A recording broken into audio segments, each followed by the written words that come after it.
ยุแห่งประเทศไทยจังหวัดแพร่ FM 91 เมกะเฮิรตซ์ ให้ความรู้คู่ความสุข ปัจจุบันการเคลื่อนย้ายแรงงานระหว่างประเทศของไทยเริ่มเปลี่ยนแปลงโดยเฉพาะอย่างยิ่งการเคลื่อนย้ายแรงงานจากประเทศเพื่อนบ้านได้แก่เมียนมาลาวและเวียดนามโครงสร้างของประชากรที่เปลี่ยนแปลงไปสู่สังคมสูงอายุจึงมีความจำเป็นที่ต้องนำแรงงานต่างด้าวมาทดแทนกำลังแรงงานไทยที่ยังไม่เพียงพอในหลายกิจการสำนักงานจัดหางานจังหวัดแพร่เป็นหน่วยงานหลักที่ให้บริการจัดหางานแก่ประชาชนทุกกลุ่มเป้าหมายรวมถึงการควบคุมการทำงานของคนต่างด้าวซึ่งปัจจุบันได้นำระบบ e-work permit เข้ามาอำนวยความสะดวกในการให้บริการแก่นายจ้างสถานประกอบการและแรงงานต่างด้าวในกระบวนการการรับคำขอการแจ้งการทำงานของคนต่างด้าวและการผลิตใบอนุญาตการทำงานทั้งนี้สามารถรับชมวิดีทัศน์การให้บริการผ่านระบบ e-work permit ได้ที่เพจ Facebook สำนักงานจัดหางานจังหวัดแพร่หรือสอบถามรายละเอียดเพิ่มเติมผ่านแอปพลิเคชัน LINE Official S435DEAQA หมายเลขโทรศัพท์ 0545117721 หรือ 0545118807 และสายด่วนกรมการจัดหางาน 1506 กด 2 สำนักงานจัดหางานจังหวัดแพร่มุ่งให้นายจ้างและแรงงานต่างด้าวได้รับการคุ้มครองตามกฎหมายอย่างเป็นธรรม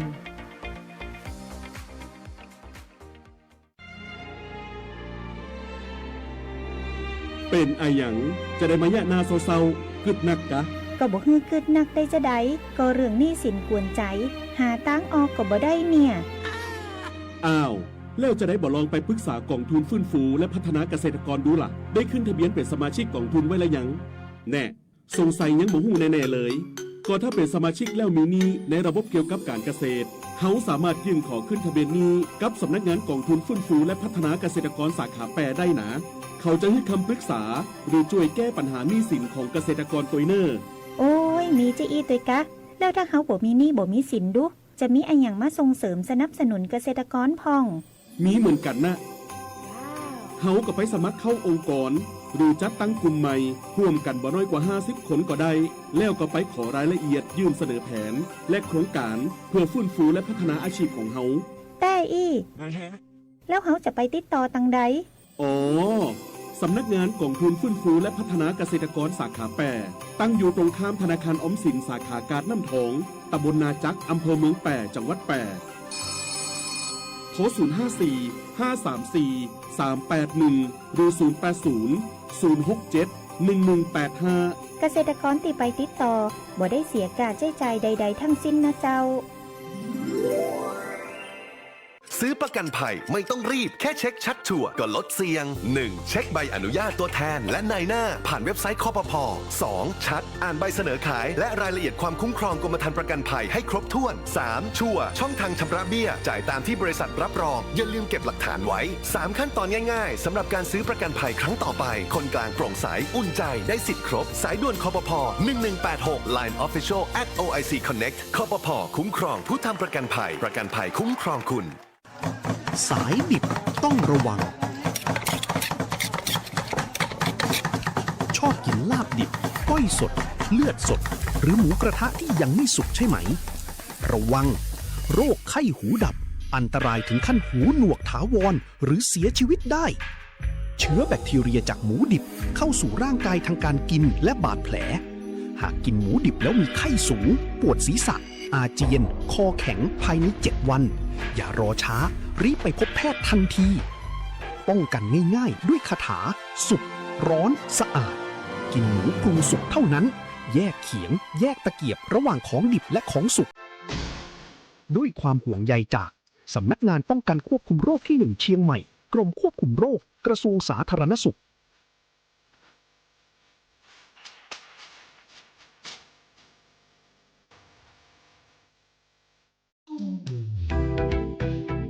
คุณกำลังฟัง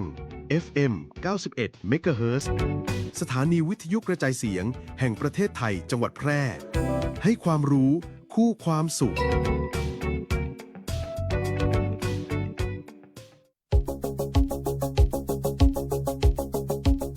ข่าวสารฉับไวใกล้ตัวบริการทันใจร่วมแรงร่วมใจงานบ้านงานบุญประกวดราคาโปร่งใสและติดตามสภาพอากาศประจำวัน โดยทีมข่าว สวทแพร่ FM 91 เมกะเฮิรตซ์ สถานีข่าวดีของประชาชนคนเมืองแพร่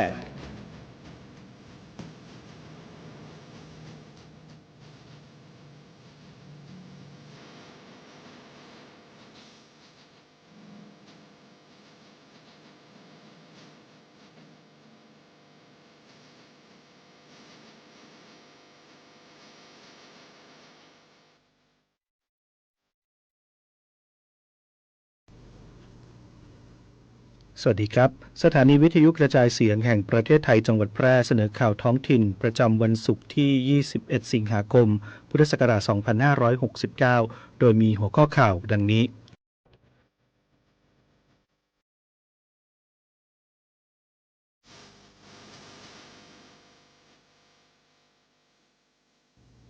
จังหวัดแพร่เตรียมพร้อมศูนย์พักพิงและศูนย์อพยพรองรับประชาชนกรณีเกิดอุทกภัยโดยเฉพาะในพื้นที่เสี่ยงมูลนิธิคุณพุ่มมอบทุนการศึกษาสนับสนุนการพัฒนาศักยภาพเด็กออทิสติกและเด็กพิการจังหวัดแพร่ประจำปี 2569 สำนักงานพัฒนาฝีมือแรงงานแพร่รับโล่และตรารับรองมาตรฐานศูนย์ราชการสะดวกประจำปี 2569 การรถไฟแห่งประเทศไทยพร้อมรับมือฝนตกหนักน้ำป่าไหลหลากภาคเหนือเฝ้าระวังเส้นทางเดินรถ 24 ชั่วโมงเพื่อความปลอดภัยสูงสุดกระทรวงพาณิชย์เร่งช่วยเหลือผู้ประสบอุทกภัยภาคเหนือกำชับดูแลสินค้าอุปโภคบริโภคให้เพียงพอคุมเข้มราคาป้องกันการกักตุนและฉวยโอกาสขึ้นราคาต่อไปเป็นรายละเอียดของข่าว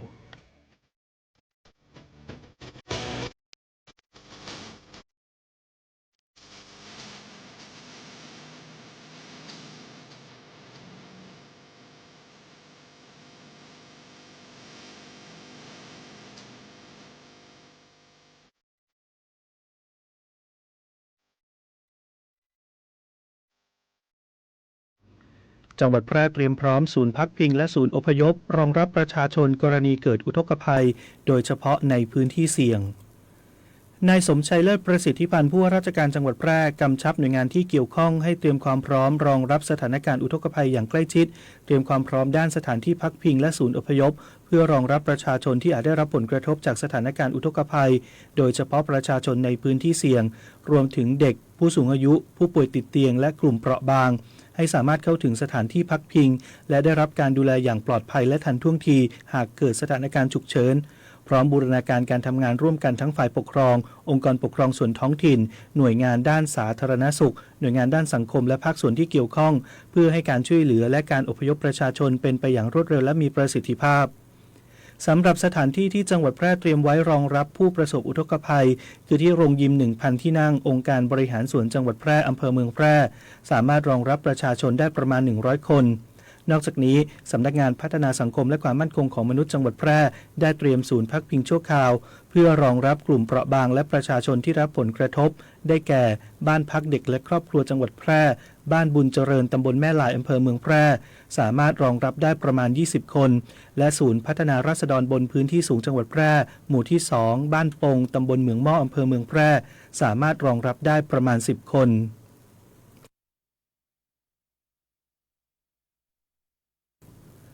มูลนิธิคุณพุ่มมอบทุนการศึกษาสนับสนุนการพัฒนาศักยภาพเด็กออทิสติกและเด็กพิการจังหวัดแพร่ประจำปีงบประมาณ 2569 วันนี้ที่ห้องประชุมแก้วกัลยาอาคารพิริยาธรศูนย์การศึกษาพิเศษประจำจังหวัดแพร่นางวราพรฟูสามป๊อกศึกษาธิการจังหวัดแพร่เป็นประธานในพิธีมอบทุนสนับสนุนการศึกษาแก่เด็กออทิสติกและเด็กพิการในมูลนิธิคุณพุ่มสืบเนื่องจากทูลกระหม่อมหญิงอุบลรัตนราชกัญญาสิริวัฒนาพันนวดีได้ทรงมีพระเมตตาประทานทุนสนับสนุนการศึกษาให้แก่เด็กออทิสติกและเด็กพิการทุกประเภทเพื่อให้ผู้ปกครองได้นำไปใช้พัฒนาบุตรหลานพิการได้รับการพัฒนาตามศักยภาพและตรงตามความต้องการจำเป็นพิเศษเฉพาะบุคคลทั่วประเทศมีผู้ได้รับทุนจำนวนทั้งสิ้น 1633 ทุนสำหรับจังหวัดแพร่ปี 2569 นี้นับเป็นปีที่ 20 ที่ได้มีพิธีมอบทุนสนับสนุนการศึกษาแก่เด็กออทิสติกและเด็กพิการในมูลนิธิคุณพุ่มซึ่งตั้งแต่ปี 2554 จนถึงปัจจุบันจังหวัดแพร่ได้รับการจัดสรรทุนปีละ100ทุนรวมเป็นเงินปีละ 500,000 บาท โดยในโอกาสนี้มีผู้ได้รับทุนการศึกษาประจำปี 2569 จำนวน 100 คน เข้ารับประทานทุนการศึกษาจากพระรูปทูลกระหม่อมหญิงอุบลรัตนราชกัญญาสิริวัฒนาพันนวดีเพื่อที่จะได้นำไปใช้เป็นทุนในการดูแลและพัฒนาศักยภาพต่อไป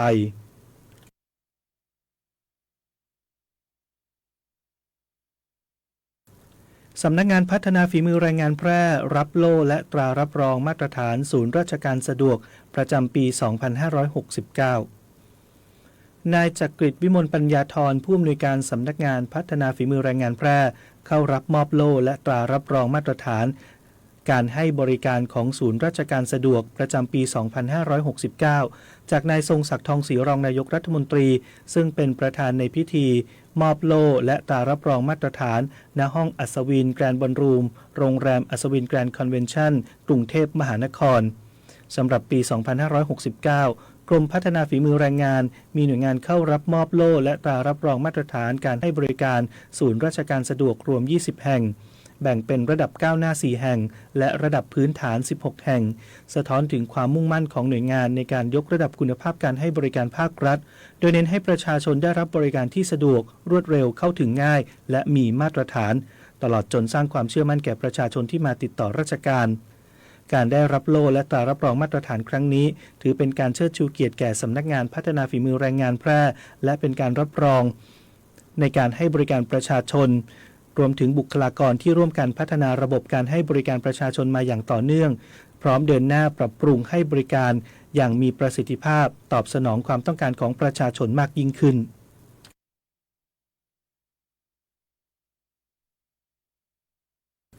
การรถไฟแห่งประเทศไทยพร้อมรับมือฝนตกหนักน้ำป่าไหลหลากภาคเหนือเฝ้าระวังเส้นทางเดินรถตลอด 24 ชั่วโมงเพื่อความปลอดภัยสูงสุดนายอนันต์โพนิ่มแดงผู้ว่าการรถไฟแห่งประเทศไทยเปิดเผยว่าจากประกาศเตือนของกรมอุตุนิยมวิทยาเรื่องฝนตกหนักถึงหนักมากในพื้นที่ภาคเหนือและภาคตะวันออกเฉียงเหนือซึ่งเสี่ยงต่อการเกิดน้ำท่วมฉับพลันและน้ำป่าไหลหลากการรถไฟแห่งประเทศไทยจึงได้สั่งการให้หน่วยงานที่เกี่ยวข้องและเจ้าหน้าที่ในพื้นที่เตรียมความพร้อมรับมือสถานการณ์ฉุกเฉินตลอด 24 ชั่วโมงโดยกำหนดมาตรการเชิงรุกได้แก่การเฝ้าระวังจุดเสี่ยงโดยเพิ่มความถี่ตรวจสอบสภาพทางรถไฟสะพานลาดเชิงเขาและพื้นที่ริมน้ำที่เคยเกิดน้ำท่วมพร้อมจัดเตรียมเครื่องมือเครื่องจักรและเจ้าหน้าที่บำรุงทางให้พร้อมเข้าแก้ไขสถานการณ์ได้ทันทีการเปิดทางระบายน้ำและเคลียร์เส้นทางโดยเร่งขุดลอกคูคลองท่อระบายน้ำในเขตทางรถไฟตัดแต่งกิ่งไม้และกำจัดวัชพืชสองข้างทางเพื่อไม่ให้บดบังทัศนวิสัยของผู้ขับขี่ขบวนรถการตรวจสอบการตรวจสอบระบบความปลอดภัยโดยตรวจสอบระบบอานัสัญญาณเครื่องกั้นอัตโนมัติและป้ายเตือนบริเวณจุดตัดเสมอระดับทางรถไฟให้อยู่ในสภาพพร้อมใช้งาน 100% และการบูรณาการข้อมูลโดยให้นายสถานีในพื้นที่ประสานงานกับหน่วยงานท้องถิ่นอย่างใกล้ชิดเพื่อประเมินสถานการณ์น้ำสะสมและเตรียมแผนเผชิญเหตุรองรับการเดินทางของผู้โดยสารนายนันได้กล่าวว่าการรถไฟแห่งประเทศไทยให้ความสำคัญสูงสุดกับความปลอดภัยของผู้โดยสารและการเดินรถหากเกิดสถานการณ์ฉุกเฉินที่กระทบต่อการเดินรถจะเร่งเข้าแก้ไขและอำนวยความสะดวกแก่ประชาชนโดยเร็วที่สุด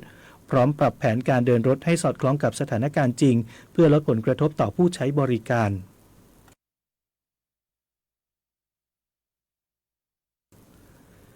กระทรวงพาณิชย์เร่งช่วยเหลือผู้ประสบอุทกภัยภาคเหนือกำชับกรมการค้าภายในและสำนักงานพาณิชย์จังหวัดดูแลสินค้าอุปโภคบริโภคให้เพียงพอกลุ่มเข้มราคาป้องกันการกักตุนและการฉวยโอกาสขึ้นราคา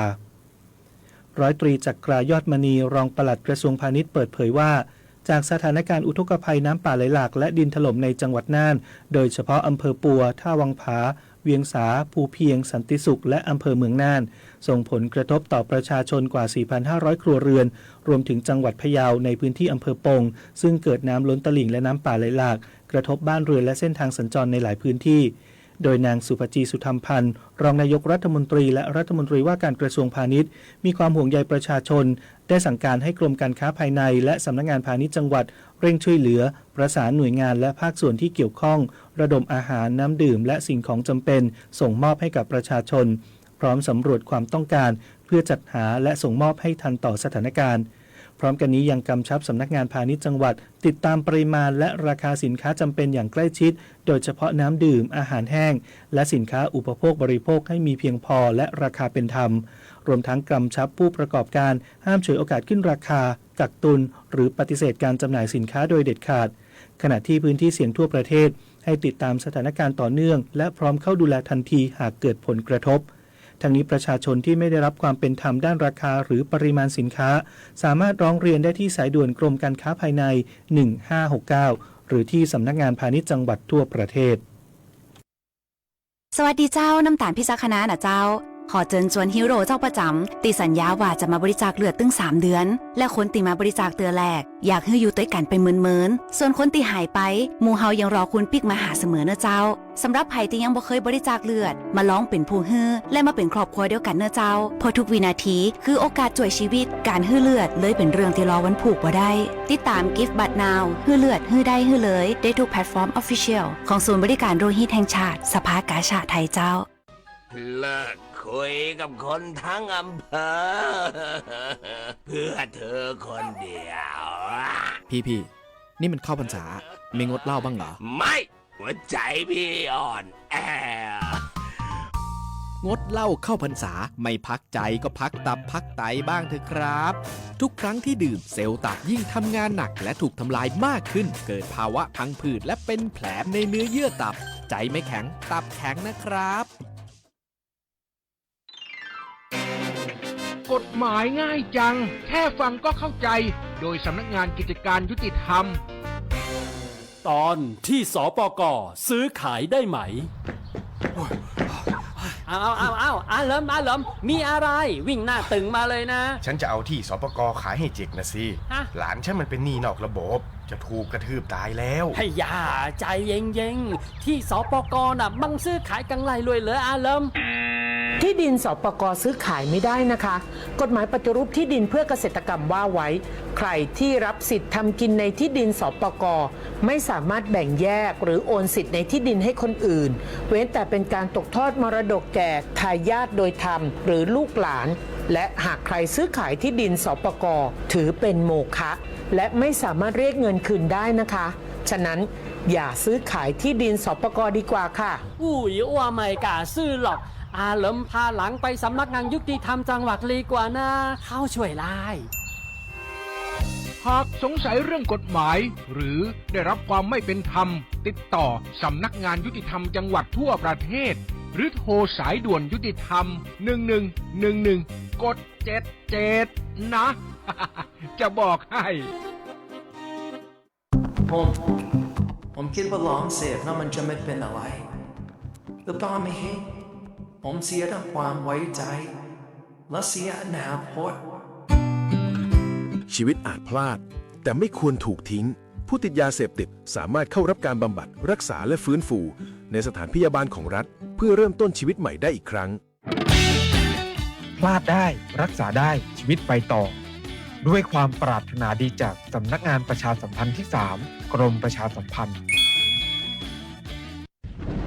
หลังฝนตกจะเกิดแอ่งน้ำหรือน้ำขังตามภาชนะต่างๆกลายเป็นแหล่งเพาะพันธุ์ยุงยุงลายต้นเหตุของโรคไข้เลือดออกจะวางไข่ตามภาชนะที่มีน้ำใสและนิ่งกำจัดแหล่งเพาะพันธุ์ยุงโดยทำลายแหล่งที่มีน้ำขังหรือเปลี่ยนน้ำในใจกันทุก7วันใส่ทรายอเบดหรือเลี้ยงปลาหางนกยูงในอ่างบัวหากมีเด็กเล็กควรมีมุ้งครอบทั้งกลางวันและกลางคืนยุงลายพาหะร้ายโรคไข้เลือดออกกรมควบคุมโรคห่วงใยอยากเห็นคนไทยมีสุขภาพดี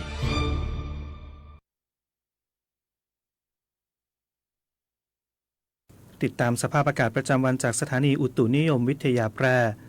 ประจำวันศุกร์ที่ 21 สิงหาคม 2569 ลักษณะอากาศทั่วไปของประเทศไทยบริเวณภาคเหนือและภาคตะวันออกเฉียงเหนือตอนบนมีฝนตกหนักมากบางพื้นที่ส่วนภาคกลางและภาคตะวันออกรวมทั้งกรุงเทพมหานครและปริมณฑลมีฝนตกหนักบางแห่งเนื่องจากร่องมรสุมพาดผ่านภาคเหนือและภาคตะวันออกเฉียงเหนือตอนบนเข้าสู่หย่อมความกดอากาศต่ำกำลังแรงบริเวณเกาะไหหลำประเทศจีนประกอบกับมรสุมตะวันตกเฉียงใต้ที่พัดปกคลุมทะเลอันดามันประเทศไทยและอ่าวไทยมีกำลังค่อนข้างแรงขอให้ประชาชนในบริเวณดังกล่าวระวังอันตรายจากฝนตกหนักถึงหนักมากและฝนที่ตกสะสมซึ่งอาจทำให้เกิดน้ำท่วมฉับพลันน้ำป่าไหลหลากและน้ำล้นตลิ่งโดยเฉพาะพื้นที่ลาดเชิงเขาใกล้ทางน้ำไหลผ่านและพื้นที่ลุ่มสำหรับคลื่นลมบริเวณทะเลอันดามันตอนบนและอ่าวไทยตอนบนมีกำลังค่อนข้างแรงโดยมีคลื่นสูง 2-3 เมตรบริเวณที่มีฝนฟ้าคะนองคลื่นสูงมากกว่า3 เมตร ส่วนทะเลอันดามันตอนล่างมีคลื่นสูงประมาณ2เมตรบริเวณที่มีฝนฟ้าคะนองคลื่นสูงมากกว่า2เมตรขอให้ชาวเรือบริเวณทะเลอันดามันและอ่าวไทยเดินเรือด้วยความระมัดระวังและหลีกเลี่ยงการเดินเรือในบริเวณที่มีฝนฟ้าคะนองเรือเล็กบริเวณทะเลอันดามันตอนบนและอ่าวไทยตอนบนควรงดออกจากฝั่งในระยะนี้พยากรณ์อากาศบริเวณภาคเหนือมีฝนฟ้าคะนอง80%ของพื้นที่และมีฝนตกหนักบางแห่งบริเวณจังหวัดแม่ฮ่องสอนเชียงใหม่เชียงรายลำพูนพะเยาน่านและแพร่มีฝนตกหนักมากบางแห่งบริเวณจังหวัดลำปางกำแพงเพชรอุตรดิตถ์สุโขทัยตากพิษณุโลกพิจิตรและเพชรบูรณ์อุณหภูมิต่ำสุด 23-26 องศาเซลเซียสอุณหภูมิสูงสุด 27-32 องศาเซลเซียสลมตะวันตกเฉียงใต้ความเร็ว 10-20 กิโลเมตรต่อชั่วโมงพยากรณ์อากาศบริเวณจังหวัดแพร่มีฝนฟ้าคะนอง80%ของพื้นที่และมีฝนตกหนักบางแห่งทัศนวิสัย 4-10 กิโลเมตรลมตะวันตกเฉียงใต้ความเร็ว 10-20 กิโลเมตรต่อชั่วโมงที่สถานีอุตุนิยมวิทยาแพร่วานนี้วัดอุณหภูมิสูงสุดได้ 29.3 องศาเซลเซียสเช้าวันนี้วัดอุณหภูมิต่ำสุดได้ 24.2 องศาเซลเซียสคาดว่าอุณหภูมิสูงสุดวันนี้ประมาณ 31 องศาเซลเซียสคาดว่าอุณหภูมิต่ำสุดเช้าพรุ่งนี้ประมาณ 24 องศาเซลเซียสปริมาณน้ำฝนตั้งแต่เวลา 7 นาฬิกาวันนี้จนถึง 7 นาฬิกาของวันนี้วัดได้ 6.7 มิลลิเมตรวันนี้ดวงอาทิตย์ตกเวลา 18 นาฬิกา 42 นาทีวันพรุ่งนี้ดวงอาทิตย์ขึ้นเวลา 6 นาฬิกา 3 นาทีสำหรับข้อมูลระดับน้ำจากศูนย์อุทกวิทยาชลประทานภาคเหนือตอนบนณเวลา 16 นาฬิการะดับแม่น้ำยมณจุดวัดระดับน้ำวาย 20 บ้านห้วยสักอำเภอ 2 วัดได้ 3.64 เมตรจากระดับตลิ่ง 9 เมตรมีแนวโน้มลดลงจุดวัดน้ำวาย 14 บ้านน้ำโค้งอำเภอเมืองแพร่ระดับน้ำ 6.69 เมตรจากระดับตลิ่ง 8.20 เมตรมีแนวโน้มลดลงและจุดวัดน้ำวาย 37 บ้านวังชิ้นอำเภอวังชิ้นระดับน้ำ 6.70 เมตรจากระดับตลิ่ง 11 เมตรมีแนวโน้มเพิ่มขึ้น